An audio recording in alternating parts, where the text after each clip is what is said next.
waxyaabaha aanan suurtagalka ahayn waxaa ka mid ah in daa'ima qofka uu noqdo qof faraxsan.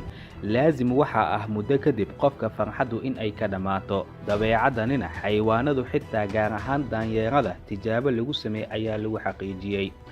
Muuqaalkani waxaad ku arki doontaa farxaddu waxa ay tahay iyo sida maskaxda qofka ay u xasiliso. Si aan u bilowno muuqaalka, haddii aad ka hesho muuqaalada caynkani oo kale ah si aan kugu soo badino laagsaar mahadsanid.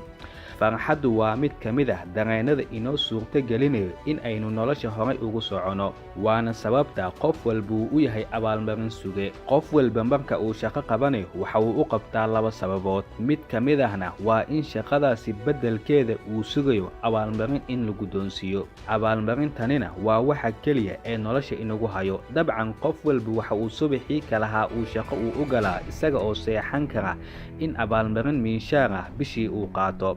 Aqoon-yahanadu waxa ay baareen dareenka qof baagamuundo ahaa oo in badan sida uu shaqo u raadinayay marka uu ka quustay kadib isaga oo xaaladda ay ku cakiran tahay ayaa meel uusan filayn waxa ugaga soo baxay shaqo weliba miishaarkeedii uu ka badan yahay naftiisa midda qoyskiisa, intaasi kadibna ay wax uga soo harayaan.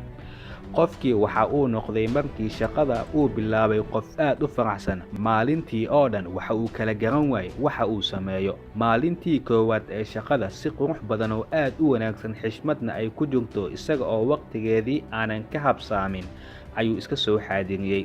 Miishaankii koowaad marka uu qaatay naftiisa iyo midda qoyskiisaba markii uu wax ku taray ayna wax ugaga soo hareen, ninkii waxa uu bilaabay isbeddel xooggan in naftiisii uu ku sameeyo sida in dhar cusub uu soo iibsado. Qofkuna uu iska dhigo sida qof gentleman oo miishaar wanaagsan ku shaqeeya.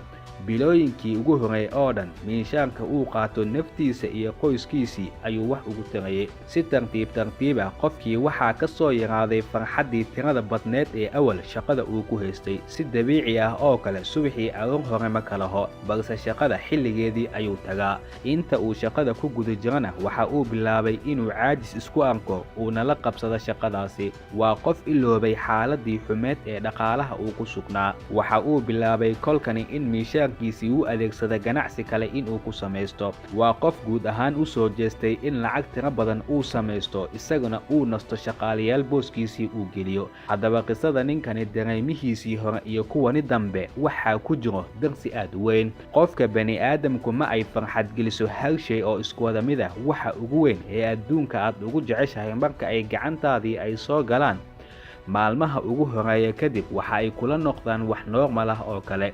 Kadib ayaa qofka waxa uu bilaabayaa in farxad kale uu raadiyo. Maanta ragga dunida ugu taajirsan sida Elon Musk ama Bill Gates oo kale malaayiin qof ah ayaa waxay u arkaan dadkani dad aad u nasiib badan. Waxa ayna jeclaan lahaayeen malaayiinta qof in sidaasi oo kale dad wax haysta oo guryo qurxoon ku nool oo kale sidoodii in ay noqdaan. Dareenkani farxadda iyo milicsiga dadkaasi waa midka inagu dhiirigelinayo inaynu horay u socono ilaa nolosheeni aan ka qurxino sida iyaga oo kale. Balse heerkoodii haddii aynu soo gaarnay xitaa kolkaa waxaa isbeddelayo fahamka aynu nolosha ka haysano. Farxaddu waxay aqoon-yahanadu ku sheegaan sida jaranjaro oo kale. Mid walba uu qofku ku istaaga ma uu dareemayo. Midda ka sii saraysa ayuu fuulitaankeedii qofku u sii janjeeraa. Haddii uu fuulo midda ka saraysana sidii oo kale ayay la noqonaysaa, halka kuwa hoosena ay moodaan dadka jaranjarta kagaga horeeya in farxad badan ay haystaan. Waxaa tijaabo lagu sameeyey daanyeero, kadibna waxaa daanyeerada loo keenay cunno ay aad u jeclaayeen. Way ku farxeen cunnadaasi si wanaagsan ayayna u cuneen daanyeeradii. Maalintii xigtay waxaa loo keenay isla cunnadii ay jeclaayeen iyo mid kale oo aad uga dhadhan wanaagsan. Waxa ayna daanyeeradu dhammaantoodii ay u janjeersadeen cuntadaasi cusub ee ka macaan cuntadii hore. Daanyeeradaasi waxaa la sheegay maalintaasi hormoonadoodii farxadda laba jibaar in ay kordheen cunnada cusub loo keenay darteeda. gebi ahaanba cunnadii hore ay ku faraxsanaan jireen way iska dhaafeen. Aqoon-yahanadu waxay u daa'imeen cunnadaasi cusub ay aadkay u jecel yihiin in mar walba ay siiyaan heer ay kala qabsadaan. Ugu dambeyn maalin ayaa xilligii ay cuntada barteen ayaa waxaa loo kala bedelay cunnooyinka waxaana lagu soo celiyey cunnadii hore ee awal ay cuni jireen. waxaaba durba isbedelay dareenkii xayawaanada, waxa ayna bilaabeen xanaaq dartiisu in cunnada ay ku soo tuuraan dadkii siinayay. Waxa ayna rabeen in cunnadii hore ay jeclaayeen ayna la qabsadeen in maantana loo keeno. haddaba su'aashu waxa ay tahay, cunnadii hore isma aysan bedelin, waa isla cunnadii maalmo ka hor ay cuni jireen, maanta maxaa cunnadaasi ku diray oo ay u diidan yihiin? jawaabtu waxa ay ku qarsan tahay maskaxda daanyeerada. sida asalka cunnadu isma aysan bedelin, balse waxaa waasac noqday maskaxdii daanyeerada. sidoo kale cunnadani cusub xitaa maalmihii ugu horreey sida ay ugu faraxsanaan jireen uguma aysan farxi jirin maalmihii u dambeeyey, sida cunno mar walba ay cunaan oo kale ayay u arki jireen. haddaba maskaxda bani'aadamku gaar ahaan farxaddu waxay u shaqaysaa mar walba horay. tusaale, qofka marka uu filim daawanayo, weliba filimkaasi uu ku raaxaysanayo, maskaxdiisii qofka isagoo aanan ogayn ilbiriqsi walba waxay isku daydaa in ay saadaaliso daqiiqadaha soo socda waxa dhici doona. mar walba oo maskaxda saadaal saxan ay bixisana, qofka hormoonadiisii farxadda dopamine ayay maskaxdiisu soo daysaa. kolkaasina qofka waxa uu bilaabayaa isaga oo faraxsan in filimkaasi ama shaygaasi uu saadaaliyey inuu u sii janjeersado. farxadda oo dhanna saadaasha maskaxda ayay ku dhisan tahay.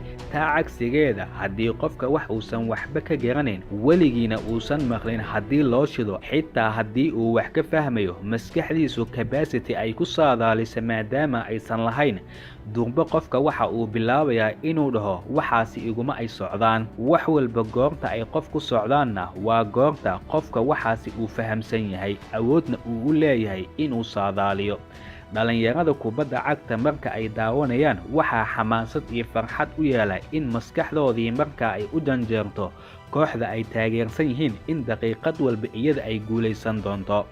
taageeraha labada kooxood qof walba oo ka mid ah si gaar ah maskaxdiisu, maadaama uu saadaalinayo uuna jecel yahay dareenkaasi iyo hamigaasi in ay guulaysan doonaan, ayaa waxa uu kicinayaa xamaasad iyo kalgacayl iyo in ciyaaruhu ay ku mashquulaan. haddii qof ciyaaraha ku waalan uu ka habsaamo ama ay u suurtageli weyso inuu daawado ciyaaraha, kadibna loo sheego natiijada ciyaarta ee soo baxday, waxaa hubaala in qofkaasi TV-ga from bilow ilaa dhammaad in ciyaartaasi uusan daawan doonin. tani sababteeduna waa inaysan jirin saadaal ama wax maskaxdiisu xamaasad u yeelaya, maadaama natiijada uu og yahay. keliya waxay u badan tahay daqiiqadaha goolaha oo keliya inuu fiirsado. ugu dambayn, si aad u noqoto qof faraxsan, mar walba isku day in waxyaabo kala duwan aad samayso.